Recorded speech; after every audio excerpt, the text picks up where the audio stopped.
Hello student, welcome back to my channel. Student I hope आप सभी बहुत बढ़िया होंगे। तो स्टूडेंट आज हम कंटिन्यू करेंगे क्लास 10th का मैथ कर रहे हैं। यहाँ से करेंगे एक्सरसाइज 6.2 से क्वेश्चन नंबर 6 करेंगे। तो स्टूडेंट हमारे पास क्वेश्चन नंबर 6 क्या दे रखा है। In figure 6.21 A and B are and C are points on OQ and OR respectively such that AP is parallel to PQ and AC is parallel to PR. Show that BC is parallel to QR. बोल रहा है कि हमारे पास एक figure दे रखी है। इस figure के अंदर अगर आप ध्यान दो तो यहाँ पे हमारे पास एक बड़ी ट्रायंगल है पी क्यू आर। इस पी क्यू आर ट्रायंगल के अंदर ओ पी साइड के ऊपर ए पॉइंट दे रखा है, ओ क्यू साइड के ऊपर बी पॉइंट दे रखा है और ओ आर साइड के ऊपर सी पॉइंट दे रखा है। ठीक है, तो इसके ऊपर ये जो पॉइंट दे रखे हैं इनको मिलाने के बाद हमारे पास एक ट्रायंगल छोटी और बन जाती है, ट्रायंगल ए बी सी बन जाती है। और स्टूडेंट यहाँ पे हमें बता रखा है कि ये जो ना ए बी है ये है किसके पैरेलल है, पी क्यू के पैरेलल है, और ये ए सी है वो पी आर के पैरेलल है। तो हमें प्रूव करना है कि ये जो बी सी है ना ये क्यू आर के पैरेलल है। तो स्टूडेंट इस फिगर में आप ध्यान दो ना, तो यहाँ पे ना हमारे पास एक ट्रायंगल ये बन रही है, एक ट्रायंगल ये बन रही है, एक ट्रायंगल ये बन रही है। ठीक है, हम इन दो ट्रायंगल का यूज़ थर्ड ट्रायंगल का फिर लास्ट में प्रूव कर देंगे कि ये बी सी जो है वो क्यू आर के पैरेलल है। ठीक है, तो करते हैं इसको सॉल्व। सॉल्यूशन करेंगे स्टूडेंट। यहाँ पे सोल्यूशन में सबसे पहले हम जो भी ट्रायंगल चूज करेंगे स्टूडेंट उसी को ही लिखते हैं। सबसे पहले हम यहाँ पे लिखेंगे इन ट्रायंगल, कौन सी ट्रायंगल लेके चलेंगे, P O Q. In triangle P O Q, इस ट्रायंगल के अंदर स्टूडेंट हम बीपीटी का यूज़ करेंगे बाय बेसिक प्रोपोर्शनैलिटी थ्योरम। यहाँ पे लिखेंगे by BPT, basic proportionality theorem. सबसे पहली चीज़ जो हमें गिवन है क्वेश्चन में, A B is parallel to P Q. ये ए बी जो है वो पी क्यू के पैरेलल है, तो हम यहाँ पे लिख देते हैं A B is parallel to P Q और साथ में रीज़न डाल देंगे कि ये हमें क्वेश्चन में ही गिवन था। ठीक है, अब किसी भी ट्रायंगल के अंदर पी ओ क्यू ट्रायंगल पे ही ध्यान देना है, बाकी के दो ट्रायंगल को नहीं देखना। किसी भी ट्रायंगल के अंदर कोई लाइन जब एक साइड के पैरेलल होती है तो बाकी की दो लाइन को वो बेसिक प्रोपोर्शन में डिवाइड कर देती है। ठीक है, यही हमारी बेसिक प्रोपोर्शनैलिटी थ्योरम होती है। तो इसका मतलब ये लाइन इस बाकी की दो लाइन को क्या कर रही है, इक्वल रेशो में डिवाइड कर रही है। तो हम पहले इस लाइन का रेशो लिखेंगे इज इक्वल्स टू इस लाइन का रेशो लिखेंगे।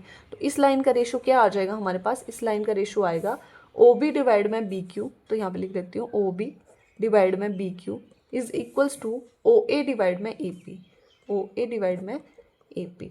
ये आ जाएगा हमारा फर्स्ट रिजल्ट। ठीक है, फिर दूसरी ट्रायंगल का यूज़ करेंगे। तो दूसरी ट्रायंगल कौन सी है, in triangle P O are.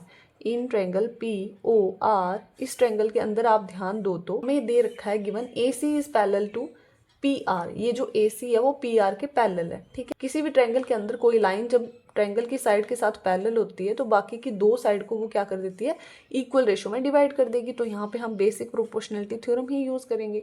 तो यहाँ पे सबसे पहले जो गिवन है वो लिख लेते हैं, A C is parallel to P R. ये हमें गिवन है तो यहाँ पे लिख लेते हैं गिवन। ठीक है, अब ये जो दो बाकी की साइड का रेशो है इनको लिख लेंगे। तो इस बाकी की साइड का रेशो क्या आ जाएगा, सबसे पहले हम लिखेंगे ओ सी अपॉन सी आर। तो यहाँ पे आ जाएगा O C upon C R is equals to O ए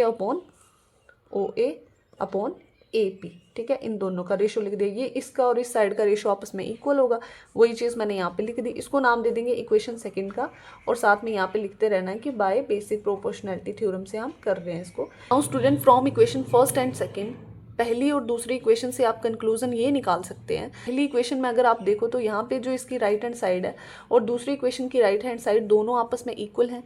क्यों इक्वल है, क्योंकि यहाँ पे ये कॉमन लाइन आ रही है बीच में दोनों ट्रायंगल के, है ना।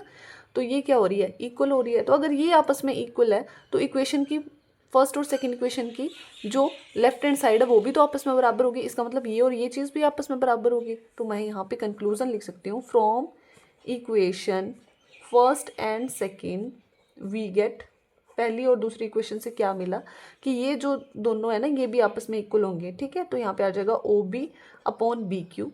ठीक है, is equals to O C upon C R. यहाँ पे ये आपस में इक्वल होंगे। ठीक है, अब इसको कुछ नाम नहीं देना, अब आपने ध्यान देना है कि O B upon B Q आपस में किसके इक्वल हो गया, ओ सी अपॉन सी आर के। मतलब O B upon B Q is equals to O C upon C R, ये हमारे पास आ गया। तो किसी भी ट्रायंगल के अंदर, मतलब इस ट्रायंगल की बात हो रही है, अब किसी भी ट्रायंगल के अंदर ट्रायंगल की अगर दो साइड का रेशो, मतलब इस साइड का और इस साइड का रेशो अगर इक्वल आ रहा है तो यहाँ पे कन्वर्स थ्योरम लग जाएगी, कन्वर्स ऑफ बीपीटी। तो कन्वर्स ऑफ बीपीटी थ्योरम के अकॉर्डिंग दो साइड का रेशियो अगर इक्वल है तो ट्रायंगल की थर्ड साइड के साथ ये जो लाइन कट कर रही है ये वाली लाइन थर्ड साइड के साथ पैरेलल हो जाएगी। ठीक है, तो यहाँ पे हमने ये प्रूव कर दिया कि B C is parallel to Q R. अब कौन सी ट्रायंगल के अंदर हो रहा है वो तो लिखना पड़ेगा ना, तो यहाँ पे हम लिखेंगे इन ट्रायंगल, कौन सी triangle, O Q R, O Q R, इस ट्रायंगल के अंदर ये चीज़ मिली हमें। ठीक है, तो यहाँ पे लिख सकते हैं इस ट्रायंगल के अंदर O B upon B Q is equals to O C upon C R, ये आपस में इक्वल है। साइड का रेशियो अगर ट्रायंगल की साइड्स का रेशियो अगर इक्वल है तो by converse of BPT, converse of BPT के अकॉर्डिंग ये जो ट्रायंगल की थर्ड साइड है वो इस लाइन के साथ पैरेलल हो जाएगी। तो यहाँ पे मैं लिख सकती हूँ so therefore B C is parallel to Q R, और यही हमें प्रूव करना था और यही हमारा आंसर है। तो स्टूडेंट यहाँ पे इतना छोटा सा क्वेश्चन है ये, और ट्रायंगल वाला चैप्टर भी बहुत आसान होने वाला है। तो स्टूडेंट अगर वीडियो अच्छा लगा हो तो चैनल को सब्सक्राइब कर लें, वीडियो को लाइक कर लें। मिलते हैं नेक्स्ट वीडियो में, तब तक के लिए bye bye, thank you for watching.